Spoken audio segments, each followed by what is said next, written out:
Tracy, thank you so much for joining us and bringing all of your experience writing in the B2B space in construction. I think the first question we wanted to start with is just what brought you to the B2B construction space and what has kept you there? What's lit your fire to keep this interesting for you? Oh, sure. I spent the initial decades of my long copywriting career working for agencies that did both consumer and business to business marketing communications.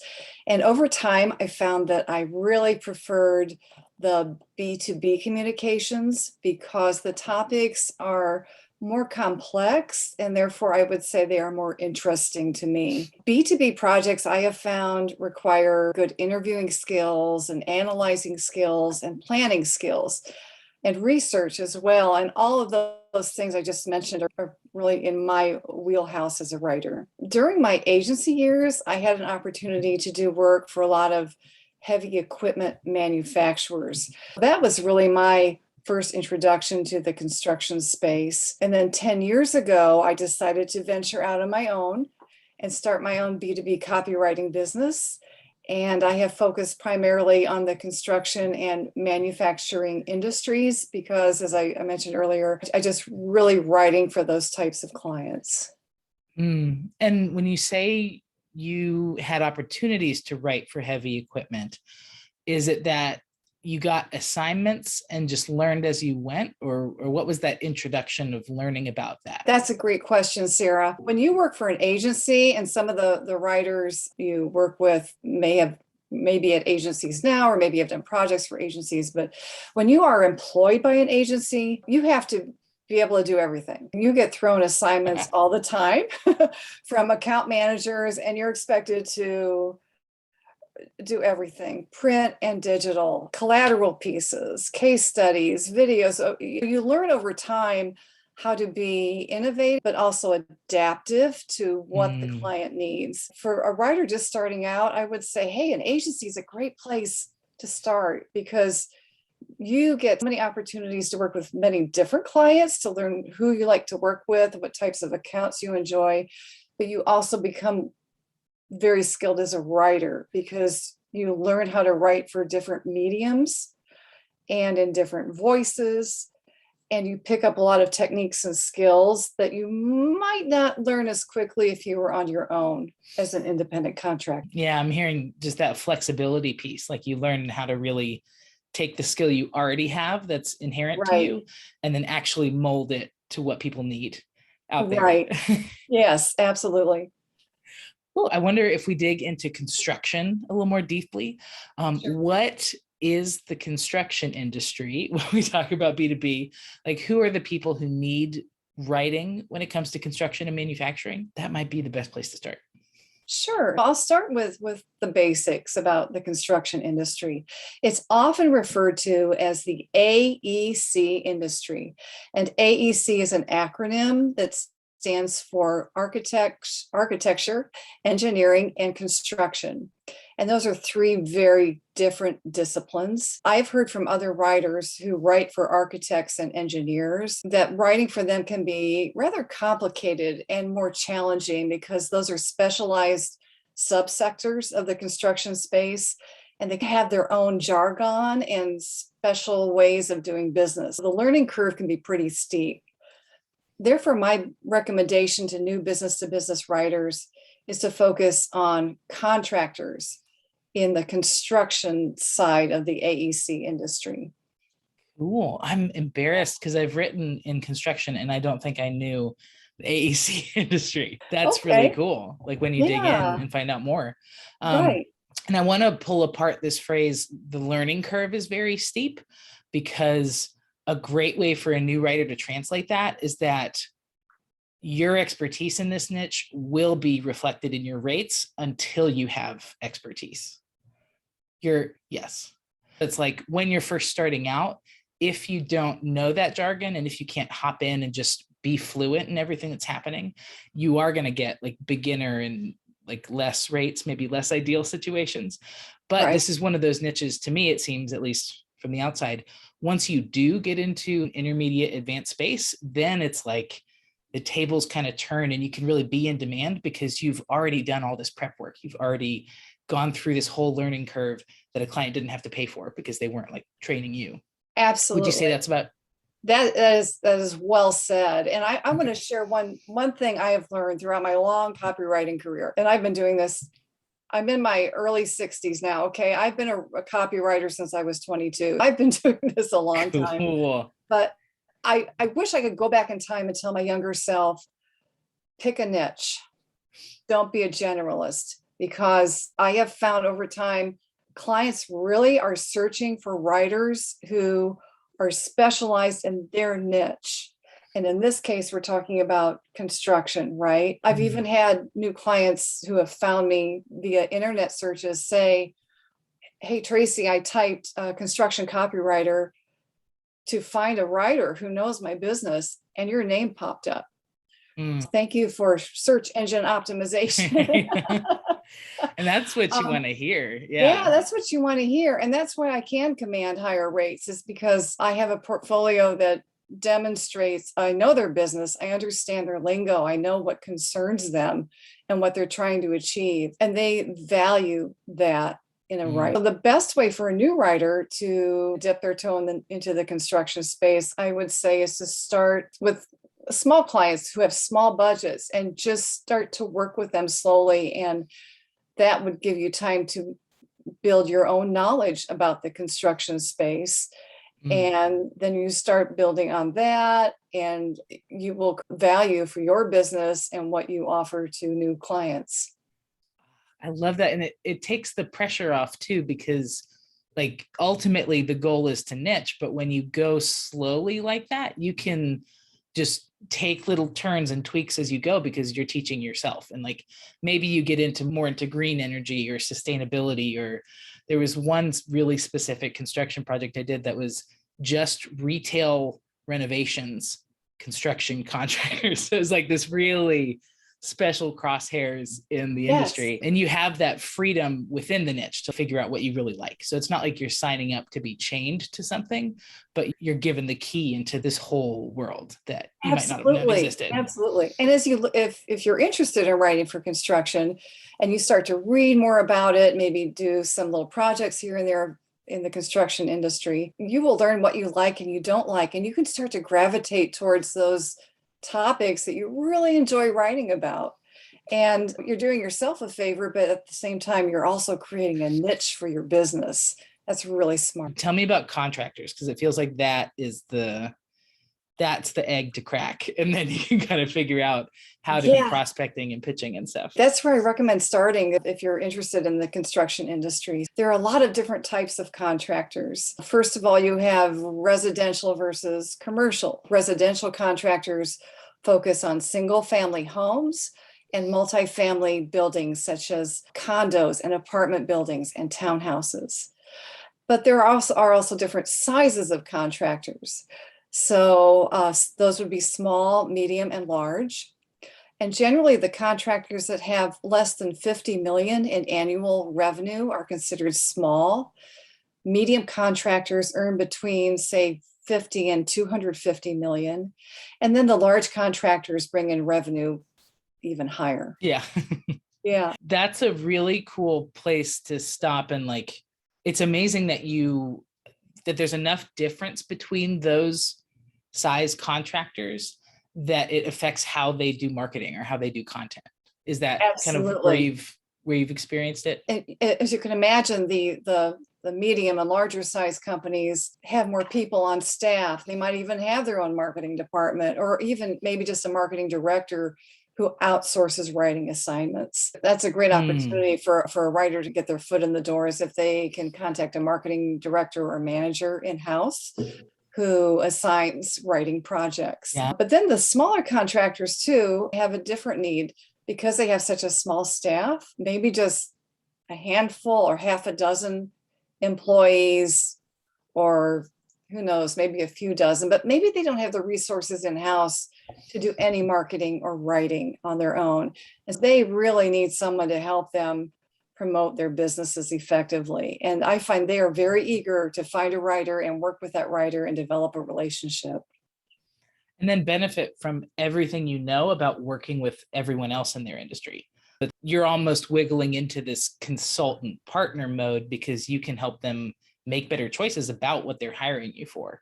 And Absolutely. that's the dream. Absolutely.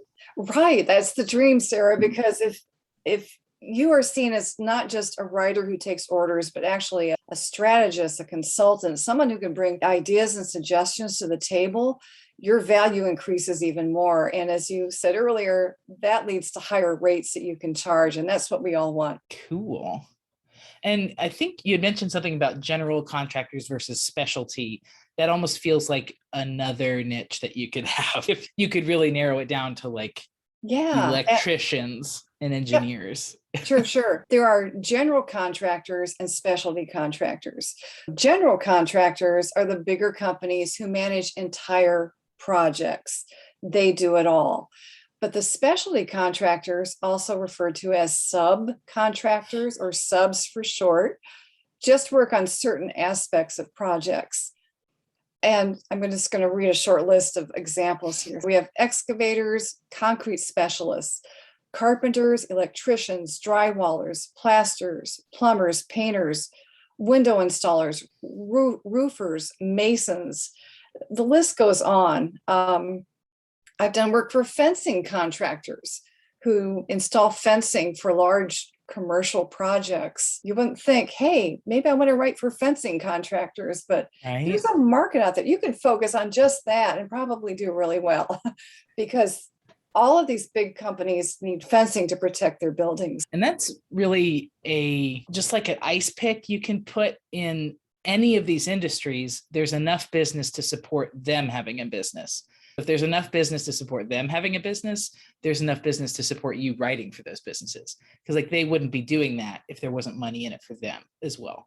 And I always think of the example of, I did a white paper that was for rear view cameras on forklifts. And it was just, it just blew my mind. Something specific needed a full like 3,000 word white paper with all the research and interviews and photos and just everything you could imagine. But that's probably a multi-million-dollar business for them selling those cameras. Absolutely. That's where the connection comes for writers. I'll give you another example. I had a video production firm call me just out of the blue and they said, we've got this company, a client that's a paving company, and they pave roads and parking lots for big companies and so on. And they want a video to teach their equipment drivers better safety, to keep themselves safe. I knew nothing about paving, but they knew I had a construction background and track record, and they didn't question that at all. And they just threw the project at me and I ran with it. Heck yes. Like instructional design and training. Yeah. Wow. And it turned out great. And I was proud of that video script. And to me, that's a really fun aspect of my work, is to learn about new things. I consider myself to be a lifelong learner. I just love to take a topic I know nothing about, research it, interview subject matter experts to learn more, and then work on the writing part of the project. And then you're a part of that learning chain because you're giving somebody something that they get to learn about from it too. Like, absolutely. Yeah. It's the cue the circle of life music rising. Yes. I like that. And then there was also something about not even just contractors, but people whose customers are contractors, right? So they sell or rent to contractors, that B2B like thing. Exactly. And I'm glad you brought that up, because contractors need a lot of things to run their businesses. They need, if you think about it, materials, tools, vehicles, heavy equipment. They have offices that need supplies, and then there's the topic of software. So their offices at their headquarters use software for a number of reasons, but the people who, like the crews that work on construction sites, will use software as well on their mobile devices to manage the projects that they're working on. And the companies that offer all of these different products and software to contractors are also prime candidates for business-to-business writing. And you can imagine those companies present all kinds of opportunities for writers. You could just pick one of those niches, or maybe a few of those niches, and do really well as a writer. Yeah, and I think this is going to come up later when we talk about like big themes that sweep across different industries. But when you mention having like mobile phone stuff on a construction site, like project management and tools and tech for people doing the work is just this huge part of digital transformation for construction. Let's just think of any piece of technology someone could use on a work site or to manage employees or to do any of these things. Like it crosses over with HR there. Like construction HR tech could be a whole thing because they have unique insurance and liability and all this stuff going on. Right. Yeah, so it really is endless, especially if somebody has construction or project management background. Like you just bring this invisible body of knowledge with you every time you sit down to write. That's beautiful. Yeah. When we talk about the writing that you're actually going to be doing, can you tell us about some of the writing projects that go on, or maybe what's been most popular the past few years? Yeah. There are a lot of different categories of projects. One I especially enjoy is content writing. Those are projects designed to educate and inform potential customers.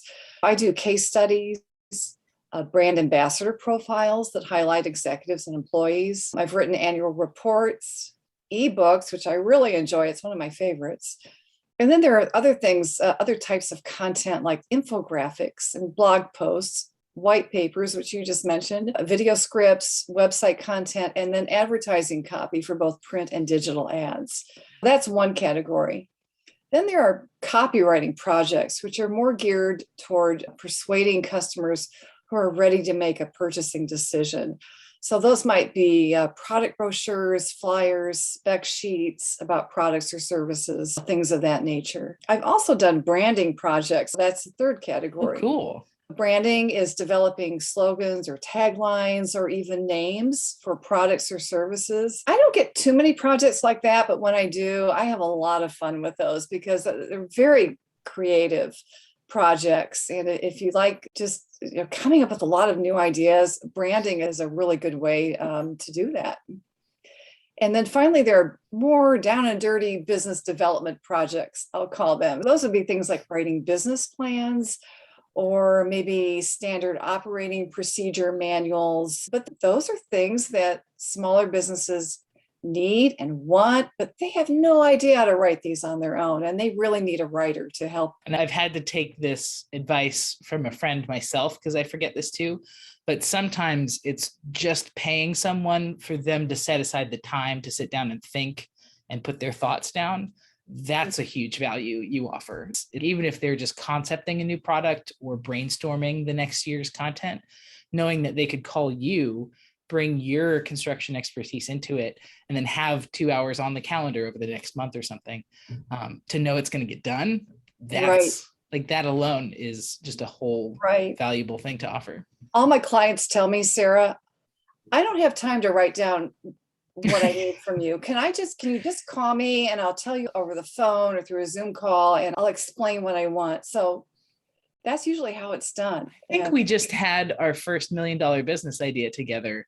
Stress packs for marketers, or like de-stressing gifts, because it seems like this whole wave of pressure goes on to the people we're working for. And I just want to help you, give you a cup of tea and just, it's going to be okay. Yeah. And that's one of the first things I tell a new client is one of my jobs is to make this whole process as easy as possible for you. I make sure I communicate well, I stay in touch, I give you updates on what I'm doing, anything to make their life easier. They will love you for that. So what are some of those common themes that pop up when you're writing in the construction space? I think there's some things that just affect the whole world of business. And then there's obviously going to be some things that are just really unique to construction.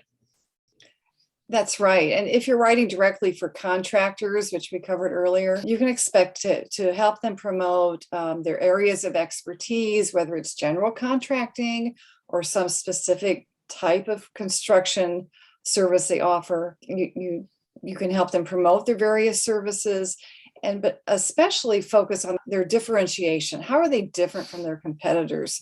Because those contractors really want to stand apart from everyone else that's out there. Now, if you're writing for companies that sell or rent to contractors, you need to know that contractors are interested in products or services that help them save time or money. In other words, contractors want things that help them boost their bottom line. They are focused on money all the time. And then digital transformation is a really big theme right now. Digital transformation means using digital means to move away from antiquated office procedures.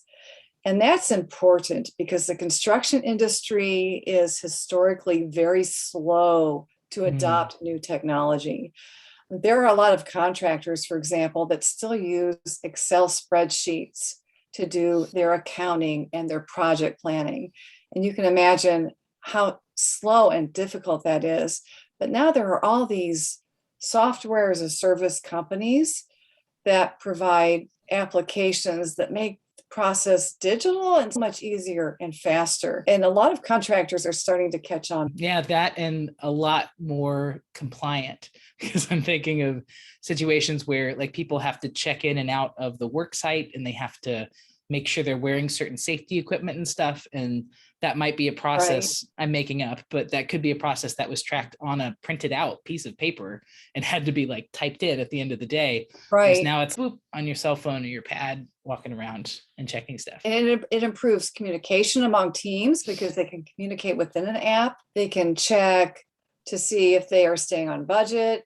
They can communicate with the home office. There are just so many things these apps do that allow contractors to really step up their game and do a lot better. And that makes them more competitive as well. I should mention that these software companies promote a lot through print advertising in construction-oriented magazines, and also like to do what I call gated content. They will hire writers to write ebooks that are well designed, really nice to look at, but also very informative. And then they will not just throw it out there publicly, but they will promote those ebooks and try to capture prospective customers' contact information, like their names and email addresses. And they will offer the ebook in return for capturing that contact information. And so it's a way for them to develop leads. Yeah, and I want to go back to that idea, saving time and money. It just occurred to me, one of the spaces I write in a lot is retail, and it's famous for having, like, most retail expenses are the workforce, like it's your labor and stuff. And it's very small margins. And it struck me, I think construction is probably in that group of very low margin businesses where even saving 5 minutes per employee on each work site would just have, not catastrophic, but like really dramatic improvements to their bottom line. It's not even this vague save more money by using these products. It's sometimes in case studies, you can get down to, we switched from this software to this software and saved 180 HR hours, like over the course of a year. There's real change happening, and that's why they need to do marketing, and that's why they are willing to invest in marketing, because they know they have such a great story to tell. That's right. And in construction, I also want to mention, for a project, everything is done in sequential order. You can't frame a building until the foundation is poured, and you can't pour the foundation until the site is properly leveled, and you can't start the leveling until you have the proper permits. So if there's any hitch or problem with any of those steps, that throws the entire rest of the schedule off the timetables. It's important for everyone to be on the same page at all times, for nothing to fall through the cracks. And that's where the software, the digital transformation really helps contractors stay on track and get projects done on time.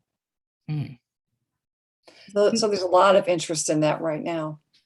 Yeah, I'm remembering, I quickly left construction because it was not my strength. This was a long time ago, but I found myself reading a lot of government and economic stuff, like Bureau of Labor Transportation and stuff like that, just because sometimes changing laws and government investment in infrastructure can really affect construction and contractors and stuff. I guess, what percentage, or have you found that to be a common theme or area that people could focus on too, if they wanted to look at more government economic infrastructure kind of stuff? I suppose they could, but from my personal experience, I've had contractors and other companies tell me that the laws change depending on where you are building. There are federal laws, state laws and local codes. And Gosh. there's no way one writer could study and learn all of those, nor would I want to.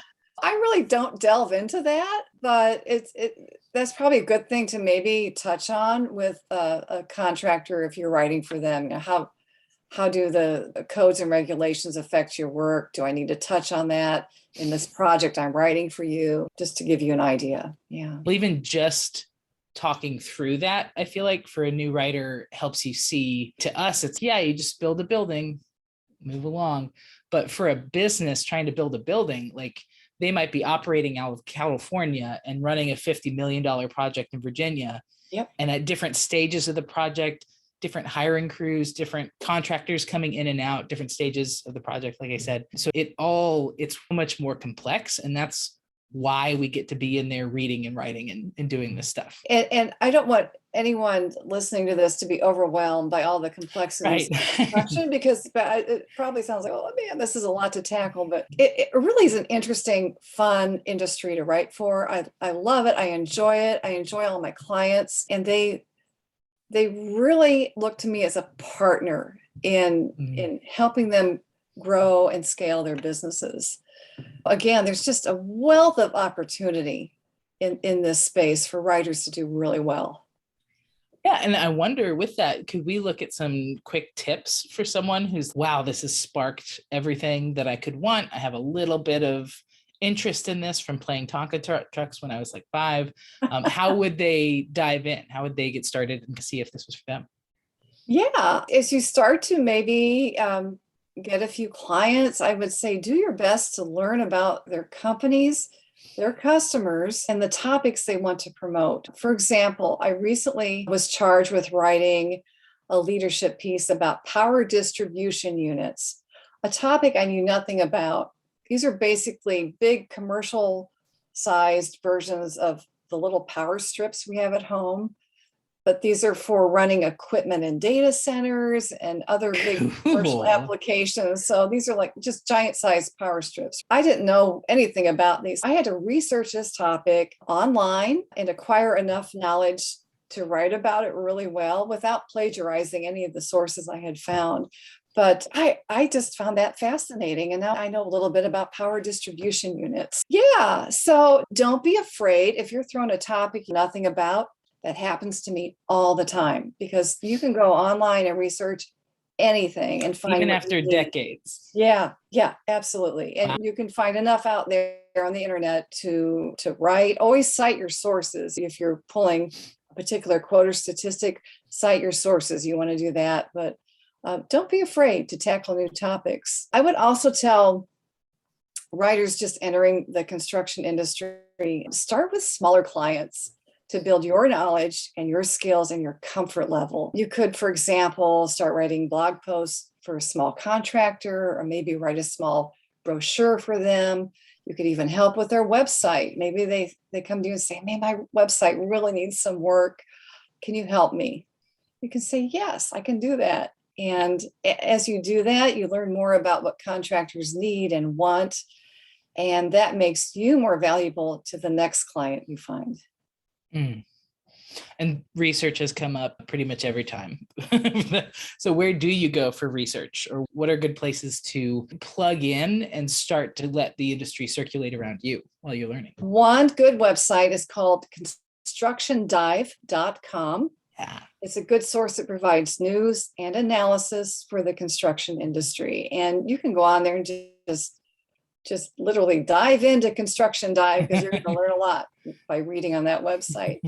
But there are also a lot of websites that belong to construction industry magazines. Just a few I will mention are Building Design and Construction Magazine, Construction Equipment Magazine, Construction Executive, and Contractor Magazine. And there are a lot more magazines, too many to mention. And isn't that amazing? Like all of them, we're talking about B2B writing. You're writing for the company. If you wanted to go into construction trades writing, like these are 5 or 6 examples of publications that are running new content, if not multiple times a day, then multiple times a week for years. So it's like just Right. the sheer volume of construction content that needs to be generated. I just always take that as a sign that there's room for anyone who's going to be interested in this. Absolutely. Especially right now. Construction really, a lot of construction projects were put on hold during the pandemic. I'll just mention that. But construction is starting to surge again. The whole industry is coming back from like many other industries, right? This might be timing wise a good time to dive in. Yeah, because that means their budgets are unfrozen, which means they're looking at solutions and technology and people and all these things that maybe they've been thinking about for a year and reading content, but now they're ready to act on it. So Exactly. all those tools need a fresh ebook about post-pandemic life. Right. Is what's Right. happening. Yeah. So many opportunities for writing. It's fantastic. Yeah. And then I think you had some notable research too. I know Deloitte is always a good one, but are there any that jump out for construction? Yeah. Dodge Data and Analytics is another one. And there's another website called JB Knowledge. JB stands for the name James Benham. He's a brilliant entrepreneur who started this company, and they put out an annual construction technology report, which is a gold mine of information and statistics. I highly recommend that.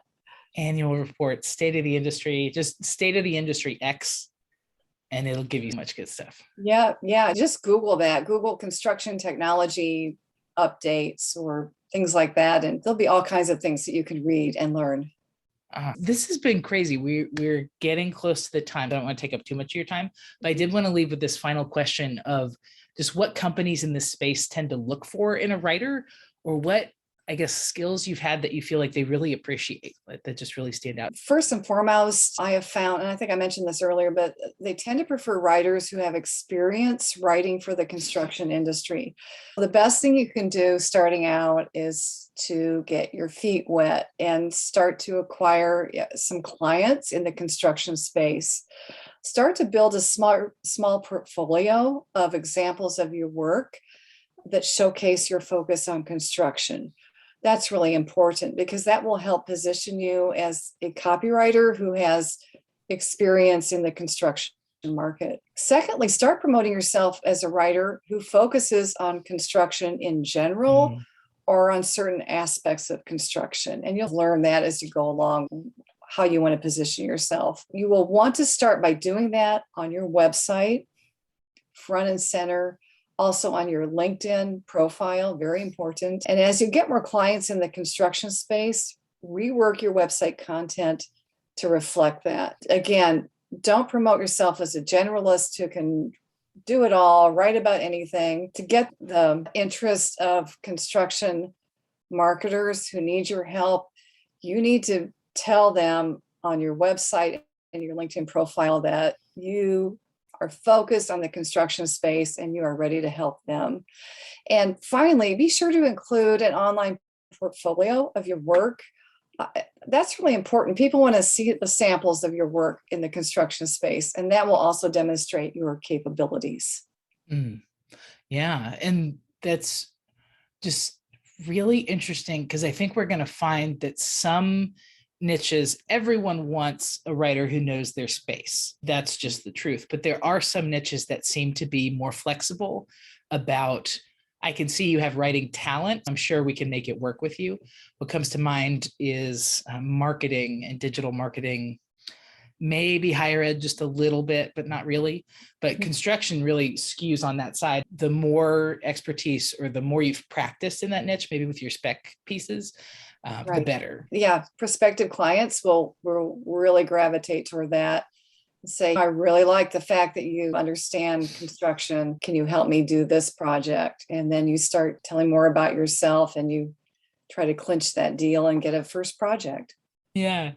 And it strikes me that it's like clients who are most likely to have been misunderstood in the past are the most grateful to have people who understand their niche. Because like at this point, they might be coming to you burned by writers who were really talented writers, but just didn't get their business. Yeah. So to see that you've already done this rating and you've already done this work, you're already subscribed to Construction Dive, you're sending them useful articles and states of the reports that they might not even seen yet. All of that just points these big arrows that you're the one, and it just becomes the most obvious thing in the world to hire you. Well said. I love that. Cool. Geez, I'm exhausted in a good way because this has been really helpful. Like, I feel like this is basically, we've laid out a career path for anybody who might be interested in this. If we have any questions, what are some good places to see you and maybe follow your stuff on LinkedIn? Sure. My website address is tracyglasscopy.com. And you can find me on LinkedIn under my name, Tracy Glass. I would love to connect with writers there too. Just send me a LinkedIn invitation. Let's connect. Cool. Thank you so much. If you enjoyed our conversation today, I want to encourage you to check out the B2B Writing Career Kickstarter. This is the all-in-one class that introduces you to B2B, helps you figure out your niche, and then a couple times a year, we actually get together and write your first clips together. If you'd like more information about that, just click the link in the course below or head to b2bwritinginstitute.com. Thanks for joining.